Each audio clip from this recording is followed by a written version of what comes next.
Всем привет, меня зовут Ерлан, мне 25 лет, я являюсь выпускником первого потока НИШ IB города Астана 2015 года.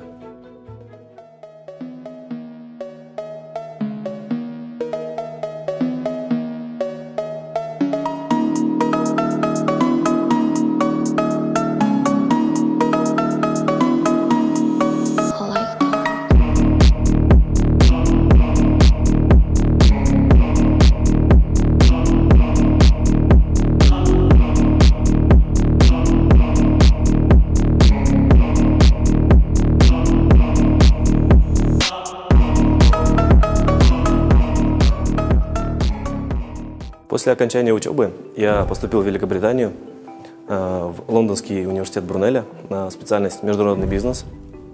Окончив бакалавриат, я поступил на магистратуру в Лондонский университет Королевы Марии на специальность инвестиционного банкинга. И в данный момент я работаю в Национальном банке Республики Казахстан. Я родился и вырос в городе Караганда, и после переезда в Астану 2 года учился в первом лицее.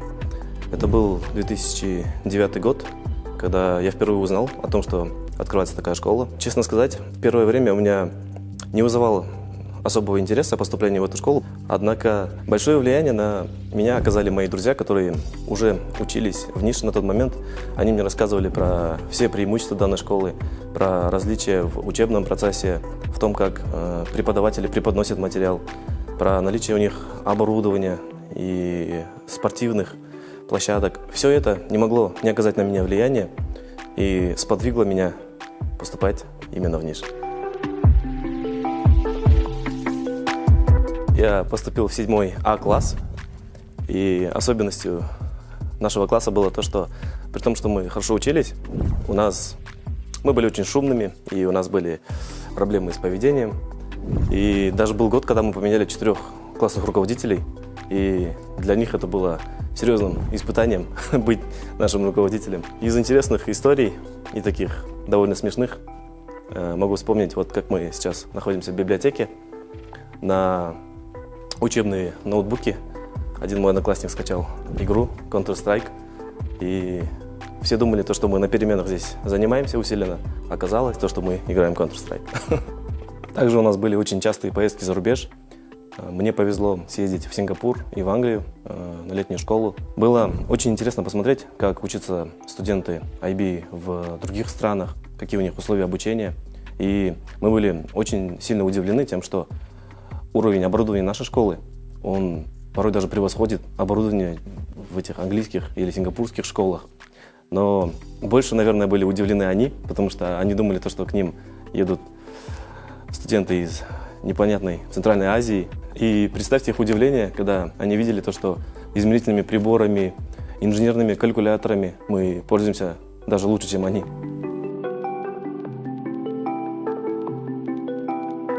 Учитывая то, что мы были первым потоком студентов, которые учатся на программе международного бакалавриата, многих вещей мы не знали, во многих вещах мы были первопроходцами. И на тот момент мы были очень загружены, и в финальных классах у нас просто не было времени думать о том, что мы будем делать дальше, чем мы хотим заниматься.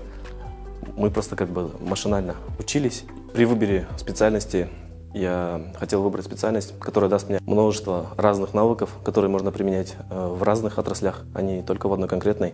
И поэтому я решил поступать на программу международного бизнеса, потому что на этой программе изучались многие аспекты экономики, финансов, бухгалтерского учета, также дипломатии. Во время учебы на бакалавре у меня была возможность пройти практику в посольстве Республики Казахстан в Великобритании, где я занимался консульскими вопросами, а также исследованием в экономическом блоке. Во время этой работы мы часто работали с различными банкирами, с представителями ФЦА, которые приезжали на встречи в Лондон. И общаясь с ними, я понял, что я хочу продолжить обучение именно в сфере финансов и решил поступать на специальность инвестиционного банкинга в университет Королевы Марии. Тем самым я хочу дать совет нашим нынешним выпускникам, чтобы они не зацикливались только на учебе, а помимо этого занимались другими вещами, ходили на встречи, знакомились с разными людьми, сами организовывали какие-либо встречи Ведь обучение без контекста, как говорил Конфуций, оно бесполезно.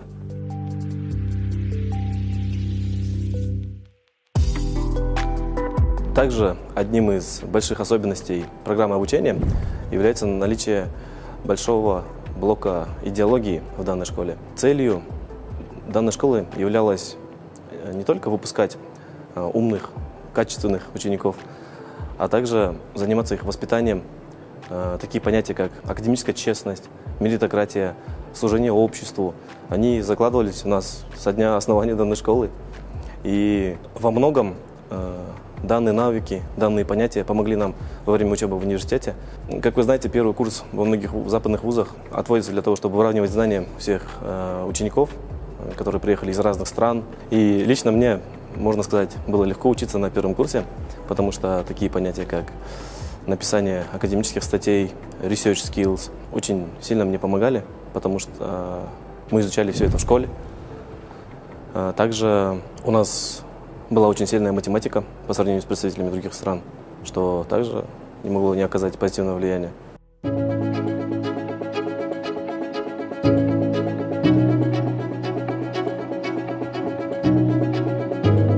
В данный момент я работаю в Национальном банке Республики Казахстан в департаменте финансовой стабильности и исследований. На ваш вопрос я отвечу так, что я заканчивал магистратуру в самый разгар пандемии, и иного выбора, чем вернуться на родину, у нас не было.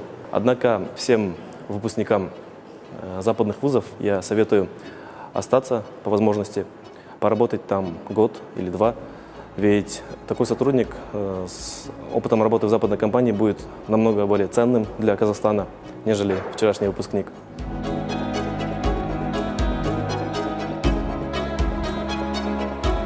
В Национальном банке работает много выпускников из ниш, не только из Астаны, но и из других городов. И мои друзья рассказали мне о наличии свободной вакансии. Я подал свое резюме, прошел там CV-скрининг, первичный скрининг в департаменте кадров. После этого сдавал тест по финансам, также прошел ряд интервью с своим нынешним руководством, и мне удалось поступить на работу. Из-за отличий в подаче на работу в Казахстане и Великобритании я скажу то, что у нас больше вопросов задается по сути работы, по сути специальности, в отличие от Великобритании. В Великобритании и, в принципе, наверное, в западных странах больше акцент делают на именно скилл-сет, который имеется у кандидата. То есть на работу в финансах там может поступить абсолютно любой человек, не только закончивший финансы. Это может быть инженер, может быть музыкант. Главное, чтобы он соответствовал определенным требованиям, имел определенный склад ума. И зачастую ему даже не обязательно разбираться в финансах. И я считаю то, что со временем Казахстан тоже придет к такому формату приема кандидатов, когда будут оцениваться именно их навыки, а не фактические знания. Самый важный скилл в сфере финансов – это, безусловно, research skill, умение находить данные, умение их качественно и быстро обрабатывать. С этой же целью очень важным является умение интерпретировать данные с помощью языков программирования. SQL, Python в наше время является таким же необходимым языком, как и английский, особенно в сфере финансов. Департамент финансовой стабильности и исследований является одним из ключевых департаментов Национального банка. Мы занимаемся реализацией макропруденциальной политики, стресс-тестированием банков. То есть основной нашей задачей является обеспечение финансовой стабильности Республики Казахстан. С этой целью мы проводим различного рода исследования, строим экономические модели, рассматриваем, как глобальные, так и локальные шоки влияют на экономику Казахстана. Лично я занимаюсь исследованием домохозяйств, их устойчивости, финансового состояния, благосостояния, то, насколько они могут противодействовать различного рода экономическим и финансовым шокам.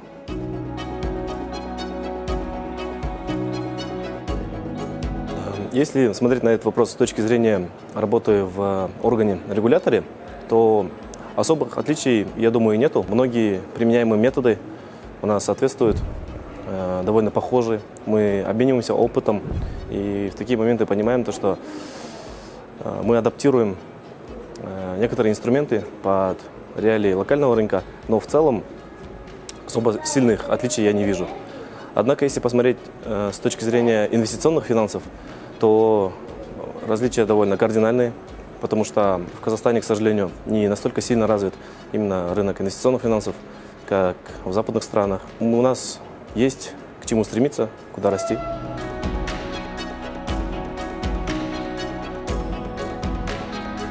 Хобби в плане спорта я люблю заниматься велоспортом, катаюсь в зеленом поясе Астаны. Также мне очень нравится заниматься садоводством со школьных времен. Биология, несмотря на то, что я финансист, биология мой любимый предмет.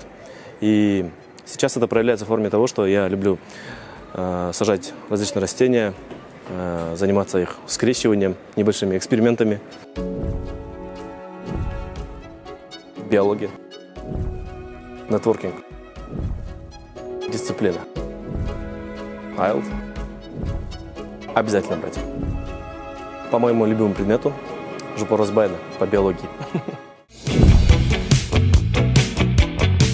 Отношение к НИШ Аламни у меня очень позитивное. Я считаю, что это очень важная и необходимая работа для создания комьюнити выпускников НИШ с разных городов, с разных годов, где они могут обмениваться идеями, возможно, создавать какие-то совместные проекты, потому что НИШ – это одна большая семья.